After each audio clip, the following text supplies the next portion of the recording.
Chers amis, chers invités, chers téléspectateurs, bonsoir. Ni men hao.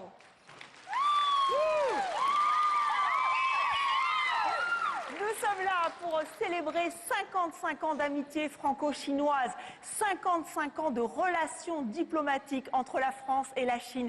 Et ça commence en beauté grâce à vous, mesdemoiselles. Vous êtes incroyables.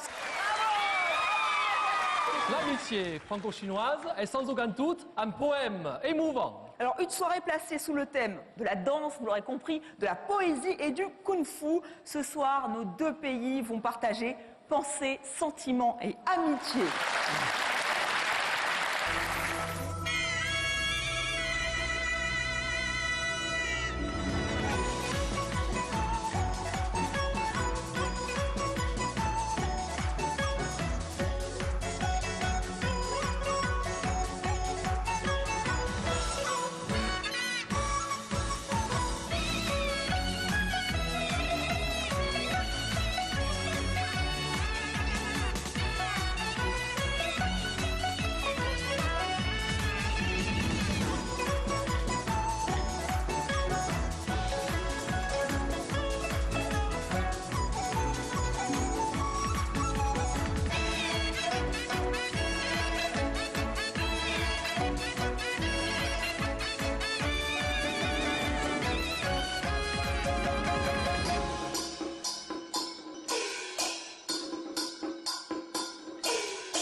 Voilà, on peut les applaudir bien fort, ils sont merveilleux, bravo. Merci de célébrer avec nous donc cet anniversaire, 55e anniversaire des relations franco-chinoises, des relations diplomatiques. Emmanuel Macron et Xi Jinping, les présidents français et chinois, ont d'ailleurs échangé leurs félicitations à cette occasion. Pour les belles heures de l'amitié franco-chinoise, nous avons l'honneur d'inviter M. Zhai Jun, l'ambassadeur de Chine en France, à présenter ses vœux à l'amitié franco-chinoise. On l'applaudit. Merci. 女士们、先生们、电视机前的观众朋友们，大家好。55年来，中法关系取得了长足的发展，两国间政治互信不断深化，务实合作取得了丰硕的成果，人文交流日益密切。让我们以庆祝中法建交55周年为契机，推动中法关系更上层楼。祝愿今天的晚会圆满成功，也祝在座的各位有一个愉快的夜晚。谢谢。 Merci Monsieur l'ambassadeur, merci beaucoup d'avoir participé à cette soirée. Et nous allons maintenant écouter Jean-Maurice Ripert, l'ambassadeur de France en Chine. Malheureusement, il n'a pas pu être avec nous ce soir, mais bien sûr, il nous a envoyé ses vœux. On l'écoute. Depuis la reconnaissance de la nouvelle Chine par le général de Gaulle en 1964, nous avons été le premier grand pays occidental à le faire, nos relations se sont développées de manière extraordinaire. Sur le fond, dans un certain nombre de secteurs, mais aussi sur la forme. C'est-à-dire que le dialogue que nous entretenons est franc, direct, confiant, ce qui nous permet de nous dire tout, dans le respect de chacun et dans le respect de nos valeurs. Nous avons des relations privilégiées dans une série de secteurs, on appelle ça des partenariats structurants. Le premier EPR au monde est un EPR chinois, mais on pourrait dire franco-chinois, puisqu'il a été construit en coopération entre la Chine et la France. La Chine est devenue un très très grand pays d'innovation et de recherche. La France l'est toujours. Et donc nous avons décidé de travailler ensemble dans toute une série de secteurs prioritaires, tout ce qui touche à la transition écologique, la santé, l'agroécologie, l'intelligence artificielle, les matériaux, la physique des particules. La Chine et la France sont deux grandes nations qui ont beaucoup à faire ensemble pour développer les technologies du futur. Donc voilà beaucoup de secteurs sur lesquels nous allons avoir à faire. Et puis je n'oublie pas que la France et la Chine sont deux membres permanents du Conseil de sécurité. Et nous devons parler de la gestion des crises, qui malheureusement ensanglantent encore le monde, mais aussi les grands enjeux globaux, la lutte contre le changement climatique. La France et la Chine sont à la tête du combat mondial pour la lutte contre le changement climatique, la lutte contre le terrorisme, la lutte pour le développement durable. Tout cela, ce sont des sujets sur lesquels nous travaillons ensemble et nous travaillons bien. J'espère qu'elle sera encore plus importante entre la France et la Chine. Vous avez promis du Kung Fu, une soirée avec du Kung Fu, eh bien vous allez admirer les étudiants de l'université de Jimei.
Ces 55 ans d'amitié franco-chinoise, elle remonte à un simple communiqué, mais un communiqué historique. C'était le 27 janvier 1964.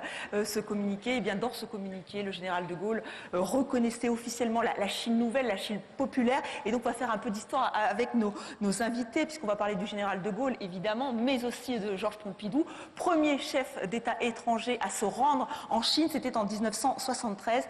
Et avec nous, donc, nous avons Alain Pompidou, fils de Georges Pompidou. Bonsoir, merci d'être avec nous. Merci. À vos côtés, nous avons Grégoire de Gaulle. Vous êtes le petit-neveu du général de Gaulle. Donc merci d'avoir accepté notre invitation. Bonjour, Monsieur de Gaulle.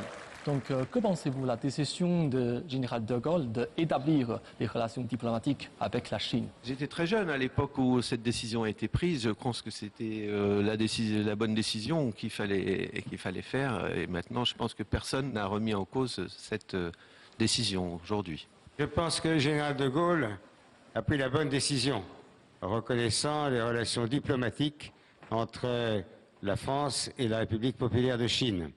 Et il a envoyé son ministre des Affaires étrangères, M. Bettencourt, qui était là et qui a signé les accords. Mais c'était des accords, c'était pas encore des accords de coopération, c'était une reconnaissance mutuelle. Alors avant cette reconnaissance politique, il y avait déjà une coproduction franco-chinoise et elle était dans le cinéma. Vous avez peut-être remarqué ces cerfs-volants et c'est un clin d'œil à un film que vous connaissez certainement, Le cerf-volant du bout du monde. On est en 1958 et c'est une coproduction franco-chinoise, un film de Roger Pigot et Wang Jia-yi, est-ce que je le prononce bien?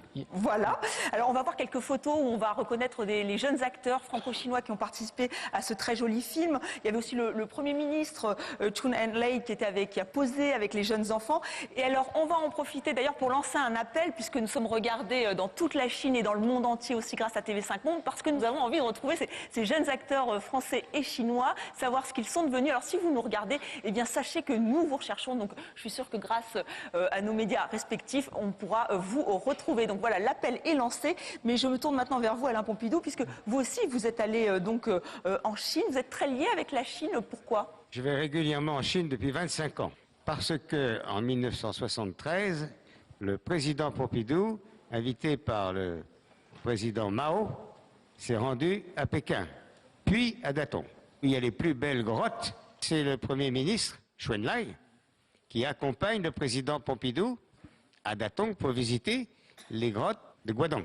Ils arrivent aux grottes, elles étaient en très mauvais état.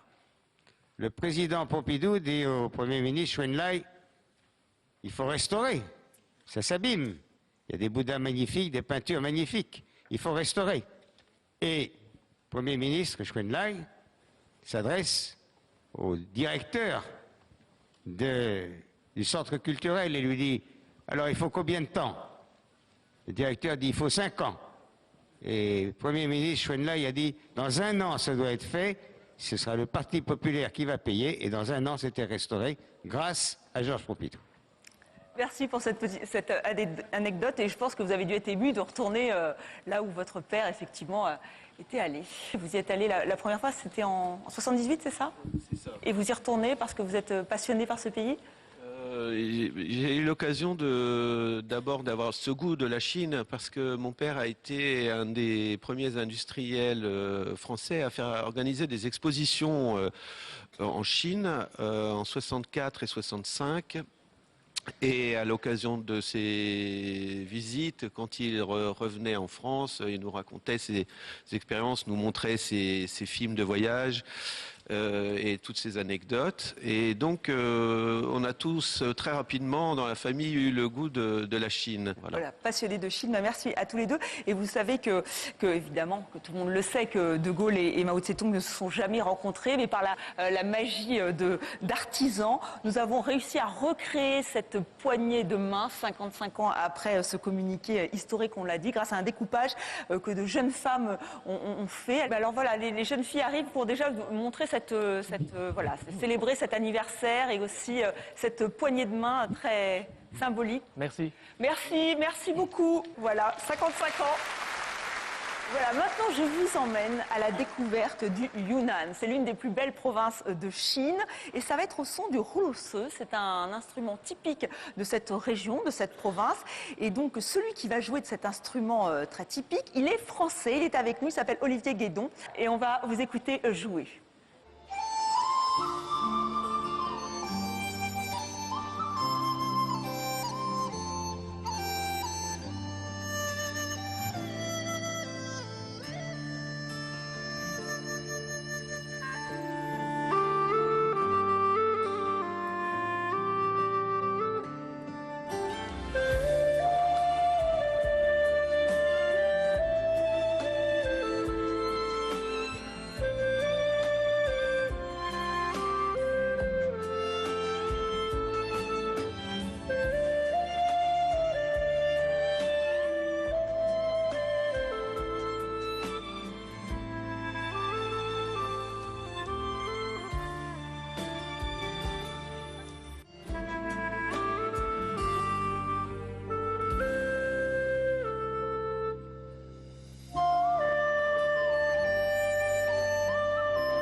Merci Olivier Guédon, donc un Français qui joue merveilleusement bien de cet instrument, le roulosseux. On va poursuivre en musique. Alors, on va changer un peu de rythme et d'époque aussi, puisque Jean-Michel Jarre nous a rejoint.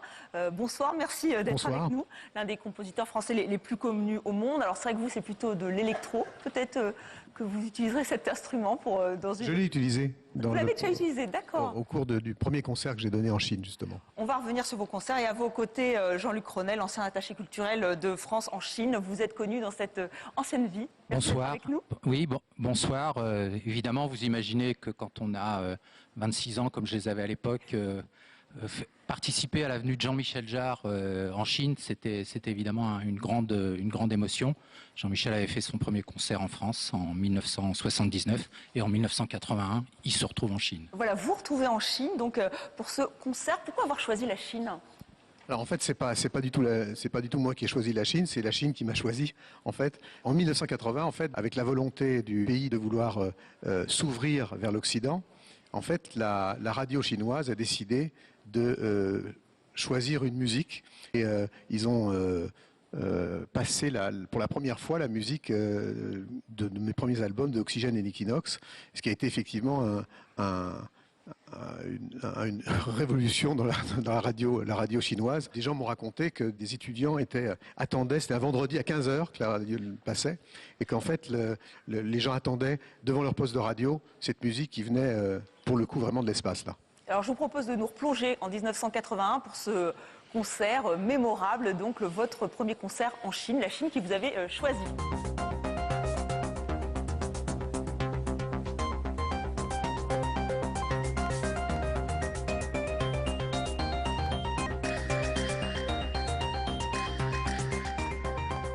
Il faut dire que Pékin, ce que j'ai su après, avait coupé une partie de l'électricité du quartier pour qu'on puisse avoir le courant nécessaire. D'accord. Alors après, vous êtes revenu en 2004, Jean-Michel Jarre. Là, alors dans un lieu prestigieux, Pékin, mais alors la cité impériale, la cité interdite. Quels souvenirs vous en gardez ? Alors, on souhaite cette année, effectivement, le 55e anniversaire des relations franco-chinoises. Il s'agissait, à cette époque, en 2004, de célébrer le 40e anniversaire.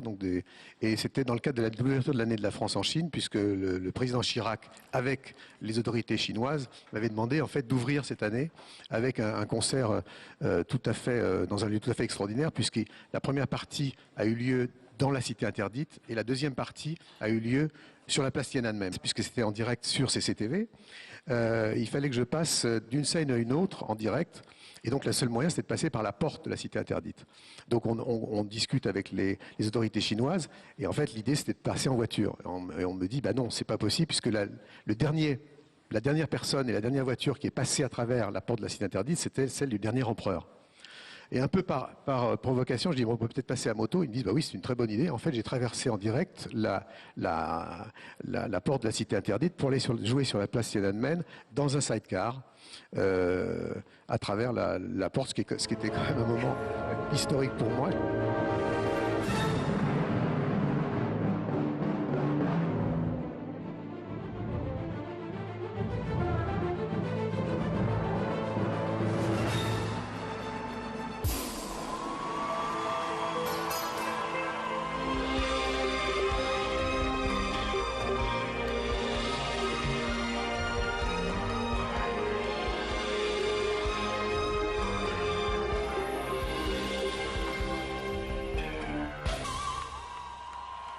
Voilà, est-ce que vous rêvez de retourner en Chine ? On est en train de l'évoquer, justement, on en discute pour 2019, puisque c'est une année importante, et effectivement qui est un peu la troisième phase de l'histoire de la Chine moderne, c'est-à-dire qu'il y a eu justement cette époque de 80-80, des débuts des années 80, qui était en fait l'époque de la transition, vers 2004, l'époque de l'ouverture, et aujourd'hui, je pense c'est un petit peu le moment où il y a un leadership qui est avoué de la Chine en matière d'environnement et en matière de nouvelles technologies. Et je crois que justement, avec les accords de Paris, la France et la Chine, justement, ont beaucoup à faire et beaucoup à dire. Et je pense que cette troisième phase est évidemment quelque chose que j'aimerais beaucoup contribuer à célébrer. Vous avez un lieu, vous avez envie de donner un concert ? Bon, j'en parle parce que ça fait depuis 1981 que je parle de ce lieu, c'est le Temple du Ciel, donc je le dis. Voilà. Ça m'a déjà été refusé en 81, donc j'espère qu'en 2019, on va y arriver. Merci Jean-Michel Jarre. Alors Jean-Luc Cronel, vous aviez participé à cette aventure électro, mais vous avez aussi participé à une autre aventure historique et surtout artistique, Carmen. Dès 1982, à nouveau dans le domaine musical, toujours culturel bien entendu, encore une chose tout à fait unique, puisqu'il s'agit d'avoir une version en chinois de Carmen et interprétée entièrement, aussi bien du côté de l'orchestre, aussi bien sur la mise en scène, aussi bien dans les chœurs que dans les interprètes par des Chinois. Et nous avons la chance ce soir d'avoir parmi nous la cantatrice chinoise de Carmen de 1982. Elle est là. Que je salue, qui est là sur la scène, Miao Qing. C'est à vous.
Voilà.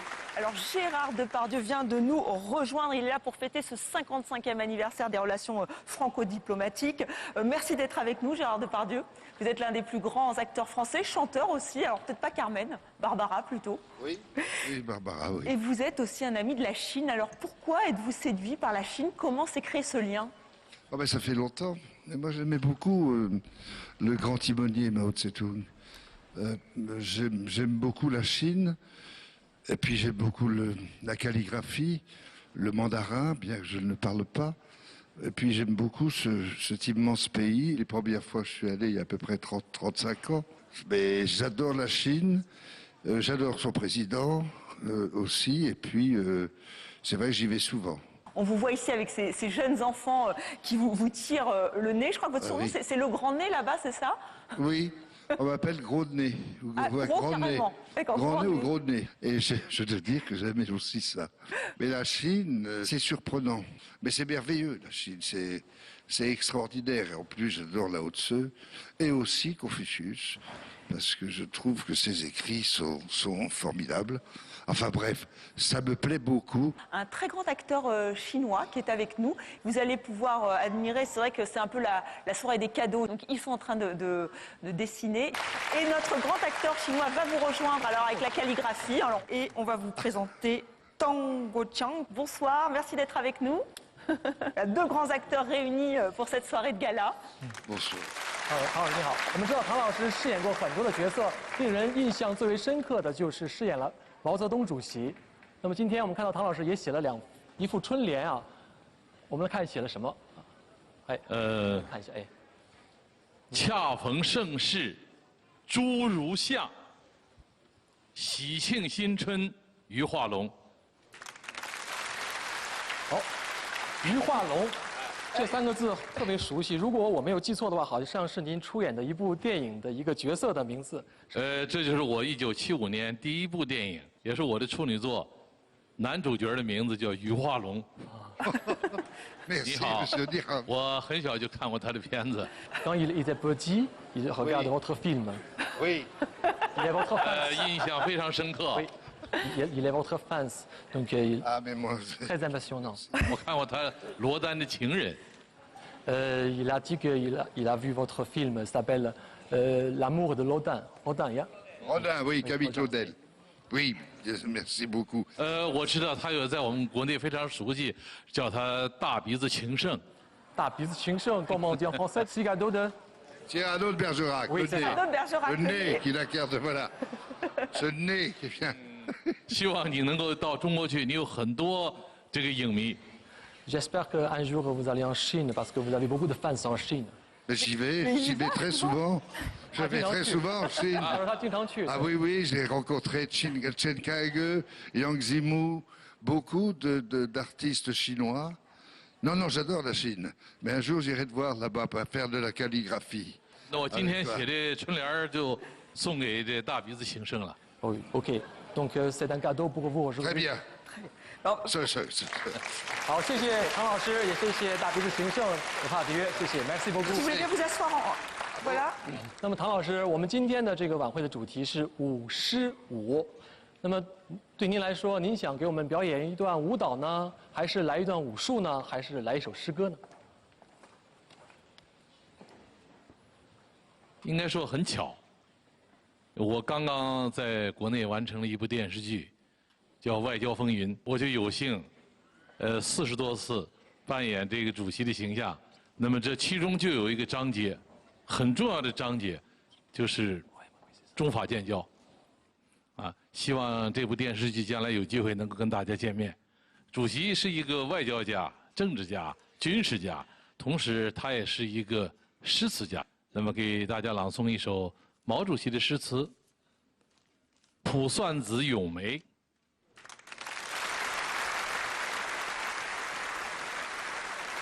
风雨送春归，飞雪迎春到。已是悬崖百丈冰，犹有花枝俏。 俏也不争春，只把春来报。待到山花烂漫时，她在丛中笑。谢谢。 Merci. Merci pour ce très beau poème. Alors Gérard Depardieu, on sait que vous aimez le kung-fu, enfin les moines Shaolin. J'avais rencontré le maître spirituel Shaolin. C'est absolument incroyable. Vous avez énormément de chance. Oui, c'était vraiment très très impressionnant. Et j'ai vu des démonstrations de kung-fu. Alors vous savez que cette soirée est placée sous le signe du kung-fu aussi. La danse, la poésie, le kung-fu et les moines Shaolin sont là pour vous et pour nous. On va les admirer. Merci Gérard Depardieu. Merci monsieur Tang Won-chang.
Merci, impressionnant ces moines Shaolin et leurs élèves. Donc on va continuer de mettre à l'honneur les liens, cette amitié franco-chinoise, avec le témoignage d'une Française qui est tombée amoureuse de votre pays, Liang. Elle s'appelle Sylvie, elle vit à Shanghai depuis plus de 20 ans et elle voulait nous saluer, évidemment, vous qui nous regardez, nous, mais surtout une amie chinoise qui, elle, a fait le trajet inverse puisqu'elle vit en France. On va tout de suite écouter Sylvie. 各位你好，你现在在法国巴黎。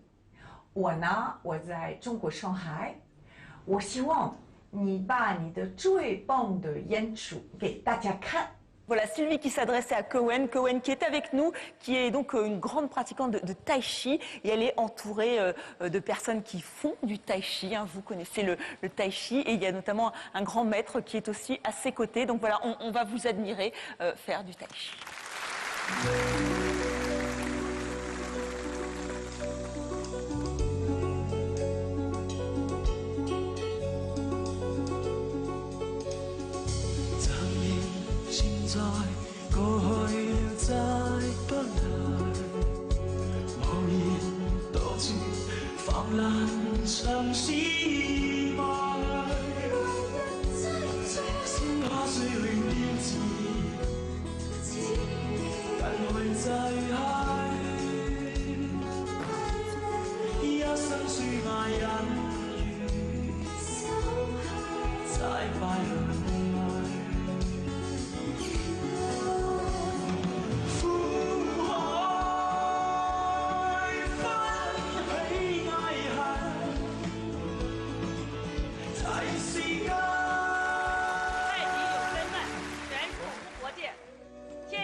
我们真诚地祝愿太极拳在法国更加枝繁叶茂，让我们一起练太极。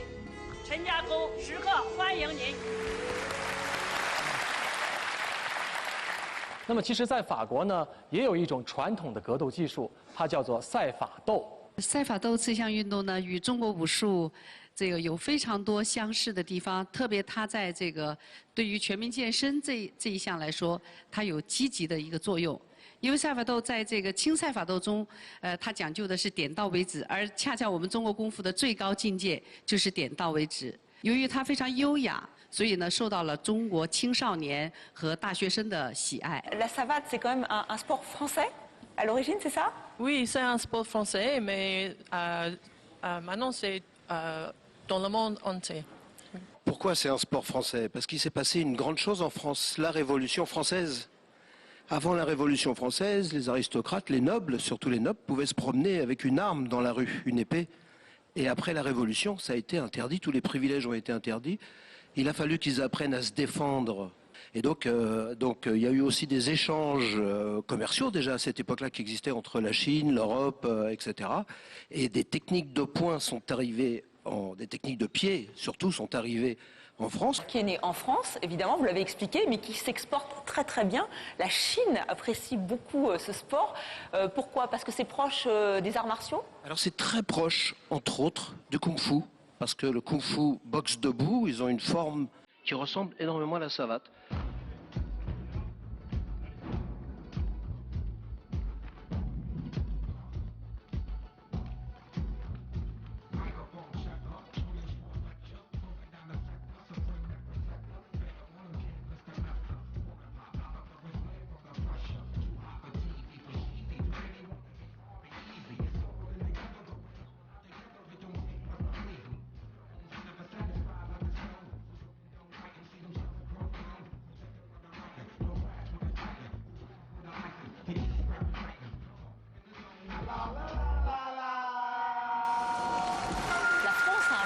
La danse, notamment le terme de ballet au XVIIe siècle, mais vous en Chine, vous avez inventé la danse sur l'épaule et nous avons la chance ce soir d'avoir justement une démonstration de cette danse.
今天晚会的主题是舞狮舞，来庆祝我们中法建交55周年，自然也少不了法国最地道的传统民族舞蹈。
Merci. Merci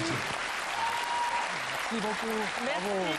Damien Sargue et Clémence Iliaquet, Aimé. Alors Roméo et Juliette, c'est une comédie musicale qui est partie en Chine et ils vont y retourner donc en tournée pour cette très belle histoire d'amour de Roméo et Juliette. Alors on va maintenant accueillir une vraie histoire d'amour beaucoup moins tragique, hein, une histoire d'amour franco-chinoise. Ils vont nous rejoindre sur ce plateau, donc je pense qu'ils sont avec nous. Voilà, eux aussi se sont aimés. Je crois que ça s'est passé, le coup de foudre a eu lieu sous la Tour Eiffel, c'est très romantique. Donc voilà, bienvenue. Donc, alors j'ai un peu dévoilé les circonstances de votre rencontre. Donc c'était bien sous la Tour Eiffel. Racontez-nous un peu. C'est assez magique, oui, puisque c'était donc pour le 14 juillet sous la Tour Eiffel. Donc il y avait 1 million de personnes, je pense, sur le Champ de Mars à Paris. Et puis il y avait donc ma femme maintenant, Ming. Donc c'était le 14 juillet 2005. Voilà, et on s'est mariés 2 ans après. Et puis encore 2 ans après, on a eu Claire, la grande, et puis encore 3 ans après, Amélie. Voilà. On a habité ensemble pendant 6 ans en Chine, donc en 2 fois. Donc les filles ont habité 4 ans en Chine. Elles ont pu passer du temps avec leurs grands-parents, ce qui est important aussi, et puis découvrir la culture chinoise. Et donc voilà, c'était une formidable expérience. Oui. 您对您这个法国女婿满意吗？非常满意，他非常体贴我女儿，他们非常幸福。 Et donc je crois que votre beau-père est très connu pour ses peintures de pandas. Oh, 是熊猫，哇，非常 magnifique panda. 我们知道，下一届冬奥会将在中国举办，而第1届冬奥会就是在我们法国举办的。下一届的这个夏季奥运会，也将在法国举办。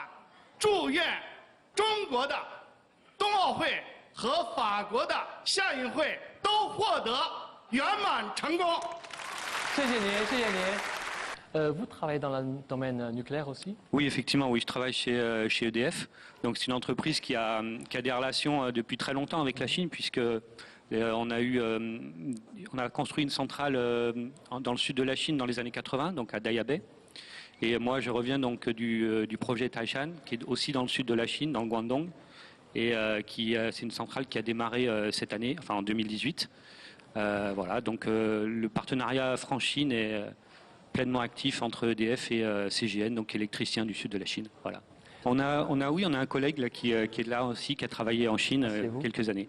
Bonjour à vous. Je travaille en Chine, dans une centrale nucléaire à Taishan.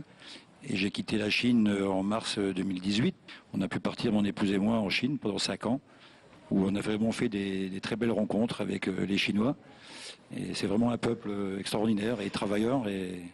我们知道中法之间在核能领域的这个交流与合作一直是非常的紧密的。那么今天呢，我们远在中国台山的核电站的一些这个同事也送来了他们的祝福。在今天这个特殊的日子，我又想起了我们一起共同 建设台山 EPR 首队工程建设所经历的种种场景这一切的变成你我们之间共同的美好的回忆我特别想念你们。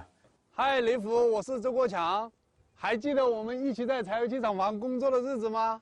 还记得我们在1号机一起坐巴士的时间吗？我们很想念你，祝您及家人福气多多。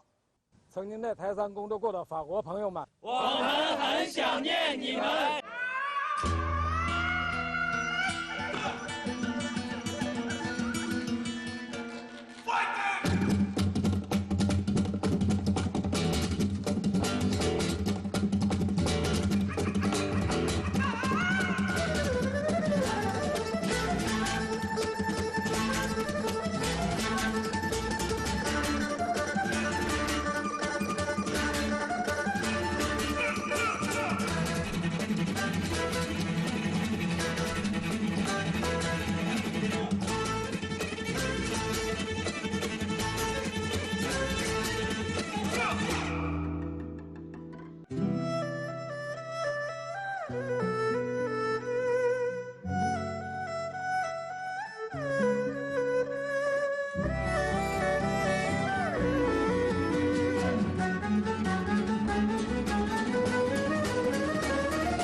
maintenant mettre à l'honneur une forme d'art qui nous vient de l'opéra du Sichuan.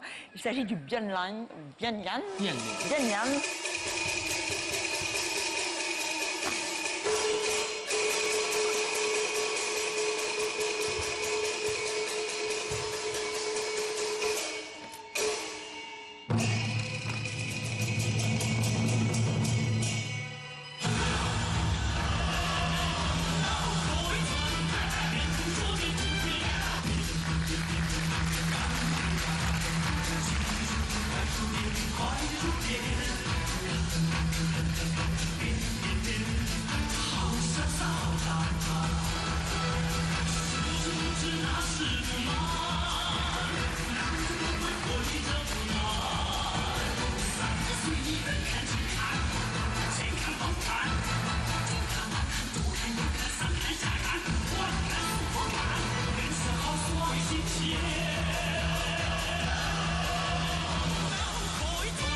哇，ils sont jumeaux, hein? Ils sont jumeaux, hein?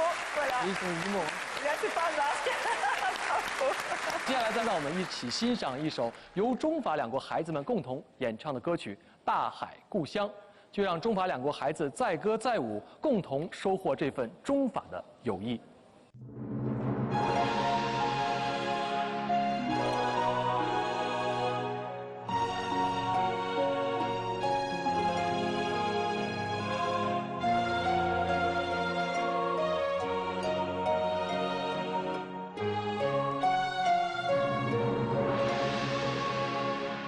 小时候，妈妈对我讲，大海就是我故乡，海边出生，海里成长。大海呀大海，是我生活的地方。爱恨水海浪涌，随我飘我四方。海也故乡，大海也故乡，我的故乡，我的故乡。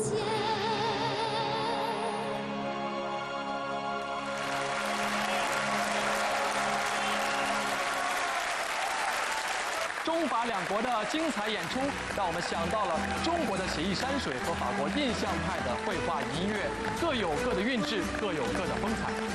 Cette belle soirée touche à sa fin. Ravi de vous avoir accompagné. Ravi d'avoir célébré avec vous les 55 ans de cette amitié franco-chinoise.